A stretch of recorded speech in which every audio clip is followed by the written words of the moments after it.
Fala, minha rapaziada, saudações tricolores. Vamos falar de Fluminense, tem muita notícia, tem muita coisa pra gente comentar nessa terça-feira recheada de novidades no Fluminense.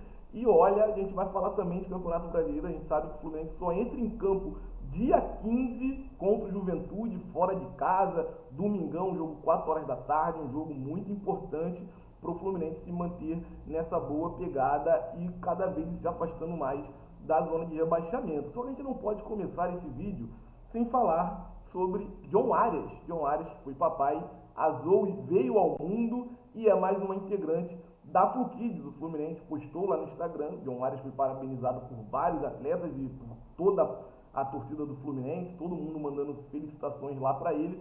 E a gente também deseja que a Zoe tenha muita saúde, traga muita felicidade para o John Arias e para toda a família do colombiano. E a Zoe pode ser um dos trunfos do Fluminense, tá?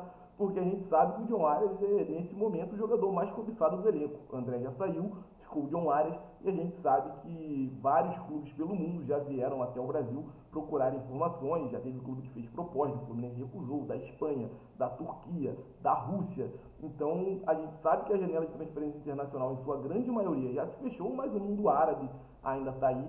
A gente sabe que a Rússia ainda não fechou sua janela de transferência internacional e a Turquia também não. Então a gente sabe que pode em algum momento acabar chegando proposta para o John Arias ou algum outro jogador do elenco. Mas, por que não confiar e acreditar que a chegada da Zoe pode ser um trunfo muito importante? Imagina o John Arias sair do Brasil agora, estabilizado, tranquilo já no Rio de Janeiro, e lá para a Arábia. Do nada ter essa mudança toda. Então a Zoe veio e vai nos ajudar para que o John Arias fique no Fluminense. Pelo menos, Zoe, pelo menos até o final da temporada, tá, Zoe? E continuando falando de jogador colombiano no Fluminense, o Fluminense apresentou ontem, por meio de suas redes sociais, Gabriel Fuentes, que chegou, é mais um lateral esquerdo nesse elenco que já conta com Marcelo, Diogo Barbosa, que está lesionado, e com o esquerdinho, Gabriel Fuentes, que não pode atuar pela Libertadores, porque já jogou pelo Júnior Barranquilla nessa edição, chegou no nosso tricolor e ele soltou uma frase na coletiva muito importante ao falar da torcida. A gente vai abrir aspas para ele aqui, como vocês podem ver, tá lá no Instagram do Fluminense também. Ver esse espetáculo no dia da partida para mim foi de muitas emoções, porque ao ver o Maracanã, a quantidade de pessoas que foram ver a equipe ganhar, a forma como eles viveram, não deixaram de acelerar em nenhum momento, marcaram o gol, se tornou uma euforia depois do último minuto do segundo gol.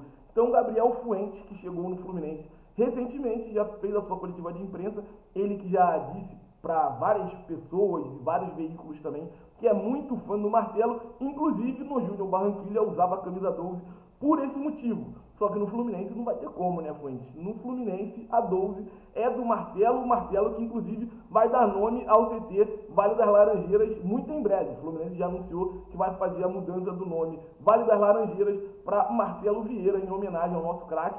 Merecida, tá? Merecida essa homenagem, enquanto ele ainda é jogador do Fluminense. Mas voltando a Gabriel Fuentes não vai poder atuar na Libertadores. No Brasileirão, muito provavelmente, ele vai ser titular na maior parte daqui até o final da temporada. Muita gente acreditando que essa contratação seja também por uma mudança de posicionamento do Marcelo, talvez ele vire mais um meia do que propriamente continue como lateral, mas eu acho que é um pouco de exagero. Eu também gostaria de ver ele jogando no meio de campo, gostaria, tem muita qualidade, mas Marcelo ganhou a vida inteira jogando como lateral. Como lateral, foi disparado um dos melhores laterais esquerdos que eu, pelo menos, vi jogar. Para mim foi um dos melhores, não sei se para você do outro lado, se teve algum outro que você acha que também deve figurar nessa lista de melhores laterais do mundo, deixa no comentário aí que tá tudo certo. Mas o Marcelo foi um dos melhores e tenho certeza que na minha geração vai ser muito difícil da gente ver outro lateral com toda a qualidade do Marcelo. Então, eu acho que o Marcelo, o ideal é continuar na lateral esquerda e jogar jogos maiores, como Libertadores, até a reta final da temporada. Se Deus quiser, a gente vai chegar na final e ser campeão dessa edição também, bicampeão da Libertadores. Mas dizem que o Gabriel Fuentes pode, quem sabe, fazer com que o Marcelo passe de vez a jogar no meio de campo.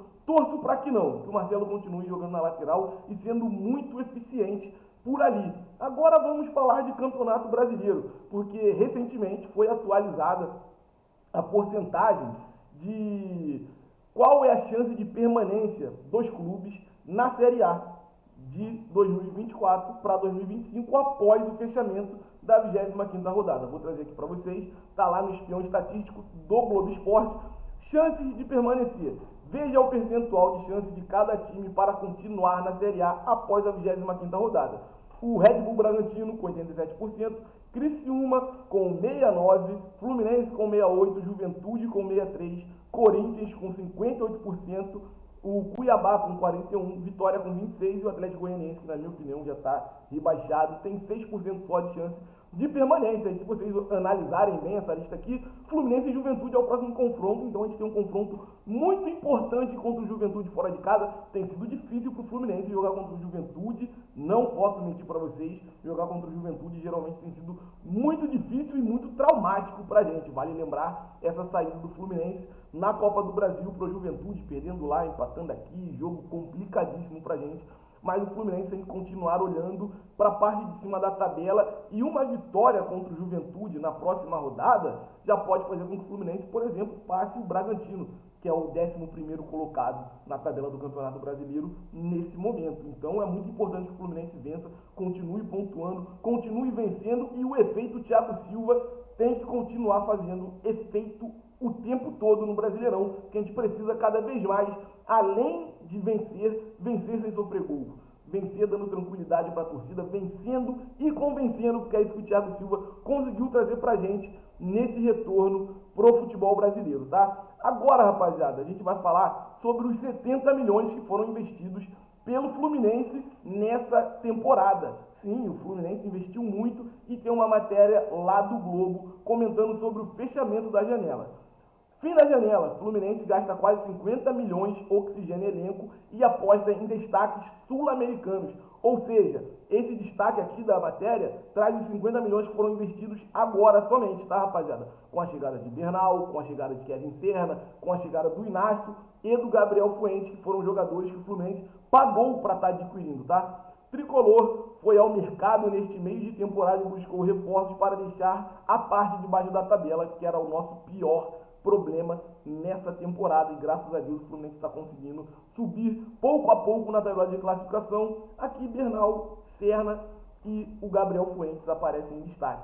Diferentemente do que vinha acontecendo sob o comando de Fernando Diniz, o Fluminense foi ao mercado nesta janela de transferência de meio de temporada e apostou em jovens para dar vida nova a um elenco veterano. De quebra, o Tricolor abriu os cofres para buscar reforços para reformular a equipe e gastou quase 50 milhões. O Fluminense começou a janela de transferência deste meio de temporada na última colocação do Campeonato Brasileiro e viu a necessidade de mudanças em diversos aspectos, tanto na questão de oxigenar um plantel com uma média de idade alta, como também para buscar alternativa de jogadores que pudessem dar retorno técnico dentro de campo para deixar o limbo na tabela. Ou seja, o Fluminense foi ao mercado buscar o que necessitava. A gente tinha um elenco muito envelhecido, trouxe jovens jogadores com boa idade, com muito fôlego, para nos ajudar a sair do pior problema que o Fluminense tinha se enfiado em 2024, que era ficar na lanterna do Campeonato Brasileiro. E olha, como eu falei ainda agora, a gente pode,